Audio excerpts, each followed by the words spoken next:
गानों के अनजाने अफसाने एपिसोड नंबर 35। आवाज की दुनिया के दोस्तों, मनोहर महाजन का प्यार भरा सुरीला नमस्कार। दोस्तों, भारतीय सिनेमा के सर्वोच्च पुरस्कार दादा साहब फाल्के पुरस्कार, 5 भारतीय राष्ट्रीय फिल्म पुरस्कार, 22 film fair awards, 1 academy award और 1 ग्रैमी अवार्ड से सम्मानित पद्म भूषण संपूर्ण सिंह कालरा, जिन्हें गुलजार के नाम से जाना जाता है, एक इल्मी शायर के अलावा भारतीय फिल्म उद्योग के प्रसिद्ध गीतकार, लेखक, पटकथा लेखक और फिल्म निर्देशक भी हैं। आइए आज उनके बेहद लोकप्रिय डेब्यू गीत की चर्चा करें, जिसने उन्हें शीर्ष गीतकारों की पंक्ति में ला खड़ा किया।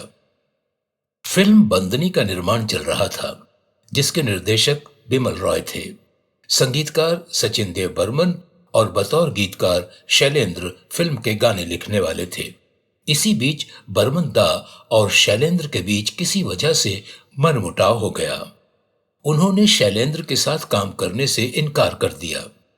इसी दौरान बिमल दा के लिए इस फिल्म का पहला गीत शूट करना बेहद जरूरी हो गया। वो मुश्किल में पड़ गए। लाख समझाने पर भी सचिन दा शैलेंद्र के साथ काम करने के लिए तैयार नहीं हुए। जब बिमल दा ने ये बात शैलेंद्र को बताई तो शैलेंद्र जी भी सोच में पड़ गए कि बिमल दा को इस मुश्किल से कैसे निकाला जाए। उन दिनों शैलेंद्र बॉम्बे यूथ क्वायर के सदस्य हुआ करते थे, जिसके गुलजार भी सदस्य थे। यह क्वायर किशोर कुमार की पत्नी रूमा देवी चलाती थीं। गुलजार उन दिनों एक गराज में गाड़ियों के रंग मैच करने का काम किया करते थे और एक लेखक बनने का ख्वाब देखा करते थे। शैलेंद्र गुलजार के इस ख्वाब से परिचित थे। उन्होंने गुलजार को बिमल दा से जाकर मिलने को कहा। गुलजार ने शैलेंद्र जी को मना कर दिया, पर शैलेंद्र भी कहाँ मानने वाले थे। आखिरकार शैलेंद्र की जिद के आगे गुलजार को झुकना पड़ा। गुलजार अपने एक दोस्त देबू के साथ, जो उन दिनों बिमल दा के सहायक थे, बिमल राय के घर पहुंच गए। बिमल दा ने गुलजार को सिचुएशन समझाई। सिचुएशन समझाकर बिमल दा ने उन्हें सचिन दा के म्यूजिक रूम में भेज दिया धुन सुनने के लिए। एक हफ्ते बाद गुलजार गीत लेकर सचिन दा के पास आए। सचिन दा ने गीत सुना तो उन्हें पसंद आया। फौरन धुन समेत गीत लेकर बिमल दा के पास पहुंचे। बिमल रॉय को गीत और धुन दोनों बहुत पसंद आए और गायिका के रूप में लता मंगेशकर का नाम चुन लिया गया। गुलजार को यह सब कुछ सपने जैसा लग रहा था। एक सप्ताह पहले वे एक गराज में काम कर रहे थे और एक सप्ताह बाद उनके लिखे पहले फिल्मी गीत के साथ सचिन देव बर्मन और लता मंगेशकर का नाम जुड़ रहा था। वाकई ये किसी सपने से कम नहीं था। वो गीत था, मुरा गोरा रंग लई ले, मोहे श्याम रंग दे दे। क्या मास्टरपीस गीत गुलजार साहब ने लिखा था। इस गीत को सुनने के बाद शैलेंद्र ने भी स्वीकार किया कि इस सिचुएशन पर इतना अच्छा शायद गीत वो भी नहीं लिख पाते।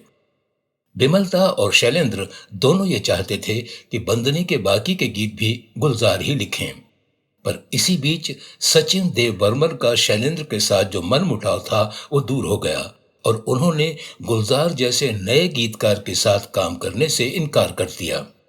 इस बात पर बिमल दा और शैलेंद्र दोनों को ही गुलजार के लिए बुरा लगा, पर दादा के मूडी स्वभाव को देखकर चुप रह गए। फिल्म के बाकी गीत शैलेंद्र ने ही लिखे। एक इंटरव्यू में गुलजार ने बताया कि शायरी उनका पहला प्यार है और जब उन्होंने अपने कैरियर का पहला फिल्मी गीत मुरा गोरा रंग लई ले लिखा तो वो फिल्मों के लिए गाने लिखने को बहुत ज्यादा उत्सुक नहीं थे, लेकिन फिर एक के बाद एक गाने लिखने का मौका मिलता गया और वो गाने लिखते चले गए। अमूमन फिल्म बंदनी को गुलजार साहब की डेब्यू फिल्म के तौर पर याद किया जाता है। गुलजार साहब ने 23 साल की उम्र में इस फिल्म से फिल्मों में अपना आगाज किया था। इस तरह से भारत को गुलजार जैसा नायाब गीतकार और फिल्मकार मिला, जिसने आगे चलकर भारत को एक से बढ़कर एक बेहतरीन गाने, शायरी और फिल्में दी। इस गीत के बारे में एक साक्षात्कार के दौरान लता जी ने बताया था कि बर्मन दा के साथ मेरा झगड़ा चल रहा था। इस बीच एक दिन उनका फोन आया कि एक नया लड़का आया है, उसने फिल्म बंदनी के लिए ये गाना लिखा है, मोरा गोरा रंग लई ले, मोहे श्याम रंग दे दे। मुझे ये गाना इतना पसंद आया कि मैं गाने के लिए मान गई और बर्मन दा से चल रहा मेरा मन मुटाव दूर हो गया। दोस्तों, इस गीत के बारे में एक बात और। शैलेंद्र जी की बेटी का कहना है कि इस गीत का मुखड़ा शैलेंद्र जी का था और अंतरे गुलजार ने लिखे थे। चलिए, ये रहे इस गीत के लिरिक्स और यूट्यूब लिंक। सुनिए, गुनिए और एंजॉय कीजिए। और हाँ, सब्सक्राइब और शेयर भी जरूर करें। धन्यवाद। अब मनोहर महाजन को इजाजत दीजिए। नमस्कार, अपना ख्याल रखिएगा।